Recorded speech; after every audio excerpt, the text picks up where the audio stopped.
Salut à tous, j'espère que vous allez bien et je vous souhaite une bonne année, j'espère que vous avez passé de bonnes fêtes et on se retrouve pour la toute première vidéo de test de cette année 2021 et c'est un Ventirad que je vais de nouveau tester, j'en ai déjà testé quelques-uns sur la chaîne et aujourd'hui c'est un Ventirad de chez Enormax, c'est le Enormax ETS T50 axe en RGB qui est plutôt pas mal, il est très joli, c'est la version noire, il y a une version blanche aussi que vous pouvez avoir et on va voir, hein, on va installer ça, voir si c'est facile d'installer et voir aussi les performances du processeur avec ce Ventirad comparé aux autres Ventirad que j'ai déjà testé sur la chaîne. Donc on va voir tout ça tout de suite après, on va d'abord déballer le Ventirad, voir ce que contient la boîte, même si en général c'est toujours très classique dans ce genre de boîte, hein. Vous avez le radiateur, vous avez le ventilateur RGB. Donc voilà, un grand merci à Enormax de m'avoir fourni ce joli Ventirad. Je comptais de toute façon le tester sur la chaîne prochainement, et voilà, ils me l'ont envoyé. Maintenant je vais le tester, et on va voir tout ça, on va le déballer, et puis l'installer, et on fera quelques petits tests. N'hésitez pas à mettre un maximum de pouces bleus pour cette vidéo qui est vraiment très cool, qui est la première de l'année, et j'aimerais tester un Ventirad ou un water cooling tous les mois, et arriver à 12 tests sur toute l'année. Donc ça, c'est ce que j'aimerais bien, mais on verra si j'ai l'occasion de pouvoir tester autant de Ventirad ou de water cooling, parce que c'est vrai, j'ai pas encore testé énormément de water cooling sur la chaîne, mais pourquoi pas en tester un petit peu plus cette année, et au final, au bout de l'année, avoir un très grand choix au niveau des Ventirad et des water cooling, et voir ce qui est plus intéressant au niveau performance, ce qui est plus joli, ce qui passe mieux dans tel ou tel boîtier, puisque chaque Ventirad est différent. Les dimensions de chaque Ventirad sont différentes et ne vont pas passer forcément dans tous les boîtiers. On va passer au déballage de ce Ventirad, et puis on fera l'installation. Et voilà, on va déballer cette belle boîte qui contient la version noire et pas la version blanche. Il y a deux versions. Donc, on ouvre tout ça. Et normalement, il y a les pièces classiques. Et on peut déjà voir le beau petit ventilateur Enormax qui est RGB. Il est déjà fixé au Ventirad. Waouh, il est énorme. Il est énorme. Il est beaucoup plus gros que le Ventirad de chez Arctic, ou que le Be Quiet Pure Rock, ou même le Cooler Master Hyper 212. Alors vous voyez, d'un côté vous avez le ventilateur, et de l'autre côté vous avez une grille que vous pouvez tourner pour diriger le flux d'air. Elles sont un petit peu inclinées. Alors là, elles sont inclinées vers le bas. Vous pouvez incliner aussi vers le haut pour diriger le flux d'air vers l'endroit où vous voulez que ça sorte. Alors, il y a plusieurs caloducs. Vous en avez 1, 2, 3, 4, 5, ce qui est plutôt pas mal. Alors, ils sont placés de chaque côté, ils sont pas comme sur le Arctic, plus ou moins centrés. Vous avez donc ici les câbles. On va essayer de sortir les câbles. Voilà. Vous avez le câble pour le RGB et vous avez le câble pour l'alimentation en PWM. Donc ici, le câble pour le RGB et le câble pour le PWM, si vous avez un emplacement sur votre carte mère. Normalement, toutes les cartes mères actuelles en possèdent un, deux, voire plus. Vous avez aussi ici, pour celle-là, vous devez l'enlever. Et alors il faudra mettre de la pâte thermique sur le processeur pour pouvoir appliquer cette surface qui est plutôt lisse. Et comme on peut le voir, la surface est quand même relativement grande, elle fait quasiment la totalité du processeur, ce qui n'était pas le cas du Arctic. Et donc ça devrait être pas mal, en tout cas pour refroidir. Et je pense que ce Ventirad va être très performant. Alors ensuite, qu'est-ce que nous avons? Nous avons certainement une petite notice de montage qui explique, en fonction du type de processeur, du type de socket que vous avez, comment installer le ventirad, et puis une petite boîte ici avec toutes les pièces nécessaires, que ce soit un socket Intel ou un socket AMD. Voilà. Tout est présent ici dans la boîte. Et normalement, voilà, on a aussi la pâte thermique qui est fournie avec. Un gros tube, un très gros tube, juste pour le placement du ventirad. C'est peut-être un petit peu beaucoup, mais voilà, ça peut toujours servir si vous avez d'autres placements de ventirad à faire ou quoi. Il y a, voilà. Vous avez toutes les petites pièces pour pouvoir assembler le tout sur votre processeur. Il y a pas mal de petites pièces. Il n'y a pas d'indication sur les petits sachets, mais à mon avis, ça ne doit pas être bien compliqué. Voilà, pas grand chose de plus. Donc, le déballage, il est terminé.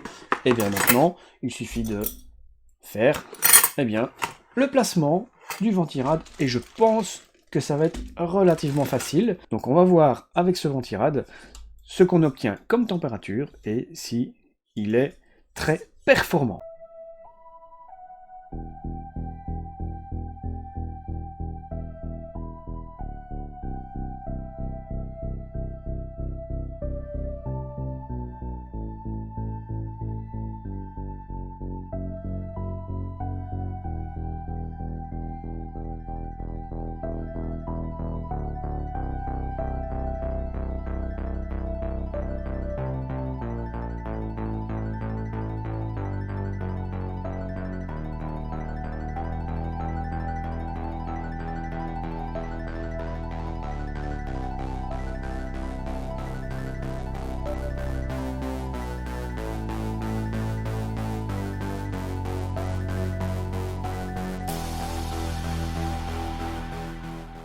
Et bien voilà, on est quelques jours après l'installation que vous venez de voir. J'ai effectué pas mal de tests, comme d'habitude. J'ai chargé le processeur pendant un quart d'heure à 100%, et c'est exactement la même procédure que j'ai utilisée pour chaque ventirad que j'ai testé, et ce ventirad est vraiment excellent, parce que c'est le meilleur que j'ai pu tester jusqu'à maintenant. On a atteint des températures de maximum 65,5 degrés. C'est quand même à peu près 2 degrés de moins que l'Arctic Freezer 34 eSport que j'avais testé, qui était vraiment excellent, qui était le meilleur de mes tests effectués. Donc celui-ci, l'Enermax ETS T50 en RGB est vraiment excellent. Alors, niveau bruit, il est légèrement plus bruyant que l'Arctic Freezer, parce que l'Arctic Freezer était vraiment très silencieux. Il est un petit peu plus bruyant, mais il est beaucoup plus performant. Comme vous l'avez vu, 65,5 degrés maximum, à pleine puissance, c'est vraiment pas mal. Alors, qu'est-ce qui explique cette différence de température? Eh bien, il y a pas mal de petites choses qui peuvent expliquer cette différence. Tout d'abord, eh bien, le ventilateur. Le ventilateur est plus performant. Il pousse beaucoup plus d'air à l'intérieur du radiateur. Alors, on a pu le voir aussi lors de la présentation. Il y a un petit peu plus de caloduc. Il y en a un supplémentaire. Ça fait quand même une différence. La surface par rapport à l'Arctic Freezer, la surface en contact avec le processeur est un petit peu plus importante. Donc, tout ça mis ensemble, eh bien, ça fait que le ventirad est un petit peu plus performant. Et franchement, 65,5 degrés, c'est vraiment excellent. Au niveau des températures, au niveau du gaming, on va se situer aux alentours de 40 degrés. 40, 41 degrés, c'est vraiment excellent, c'est vraiment pas mal du tout. Au niveau du bruit, je le disais tout à l'heure, il est un petit peu plus bruyant. On atteint 48 décibels à pleine charge. À pleine charge, donc c'est quand même relativement correct. Veillez à avoir aussi un bon flux d'air, et comme vous l'avez vu, à l'arrière, ici, du ventirad, vous avez une grille sur laquelle est mise quelques pales, et vous pouvez l'orienter. Vous pouvez orienter la sortie du flux d'air de ce ventirad vers, par exemple, le ventilateur qui se trouve à l'arrière de votre boîtier. Ça, c'est un super bon point. Et vous voyez, le RGB est franchement magnifique. C'est un très très bon ventirad. Et vous allez le retrouver aux alentours de 50 €, par exemple sur Amazon. Je vous mettrai le lien en description si ça vous intéresse. Et franchement, n'hésitez pas, hein, c'est un super ventirad. Il va normalement pouvoir être installé dans quasiment toutes les configurations, puisqu'il va passer dans des boîtiers moyens, comme celui-ci, le Starifor SF30, ne permet pas d'avoir des très très gros ventirad, mais on peut installer un ventirad jusqu'à 160 mm. C'est le cas ici, il fait 160 mm. Je pourrais pas mettre un petit peu plus, non, mais franchement, 160 mm, ça passe déjà relativement partout.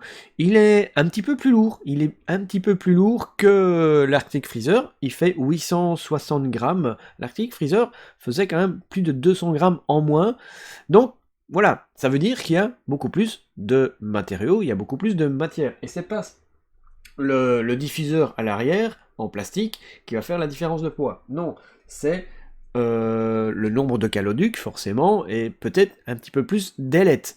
Donc tout ça explique que c'est un ventirad qui fonctionne vraiment très très bien. Je vous le conseille, il est vraiment excellent. Alors c'est pas parce que Enermax m'a fourni ce ventirad que je vous dis qu'il est excellent et que vous devriez l'acheter. Non, vous le voyez dans les tests ne mentent pas, les performances sont là et il est vraiment excellent.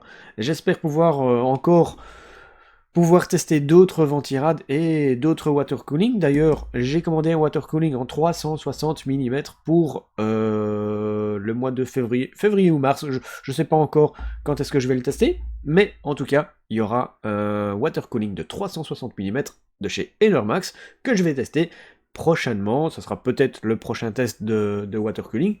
Je ne sais pas, on verra bien. Mais en tout cas, excellent ventirad. Franchement, il est vraiment très très bien, j'en suis vraiment très content. J'étais très content de l'Arctic Freezer, hein, parce que il était super performant, c'est pour ça que je l'avais laissé depuis un petit moment, mais voilà, il a été détrôné par l'Enormax ETS T50, qui est vraiment excellent, et en plus, avec du RGB. Il est tout en noir, donc ça complète bien la config que j'ai fait, et franchement, il est pas mal, je trouve que ça rend vraiment très bien. Voilà, j'espère que vous avez apprécié cette petite vidéo. N'hésitez pas à mettre un maximum de pouces bleus, hein, comme d'habitude. Si vous avez des questions à me poser, eh bien n'hésitez pas à me les poser dans les commentaires. Et puis n'hésitez pas à vous abonner à la chaîne, c'est gratuit. Allez-y et n'oubliez pas d'activer la petite cloche pour recevoir les notifications quand je ferai un petit live. Et peut-être même un petit live gaming improvisé. Et alors pour les vidéos. Donc voilà, je vous souhaite à tous une bonne journée, bon après-midi, bonne soirée. Tout dépendra de quand tu regardes cette vidéo, bien évidemment. Et je vous dis à bientôt. Ciao, ciao tout le monde!